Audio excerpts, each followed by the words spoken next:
మీరు చూస్తే అధ్యక్ష మాట్లాడితే ఎక్కడ అప్పు ఉంది 10 కోట్లు మేమేదో తప్పు చెప్పామని మాట్లాడుతున్నారు. మంత్రి గారు చాలా స్పష్టంగా చెప్పారు.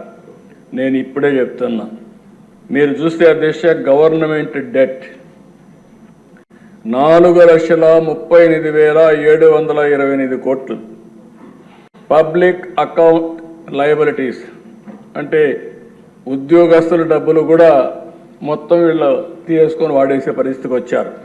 80,914 కోట్లు. కార్పొరేషన్స్ డెట్ 2,48,677 కోట్లు.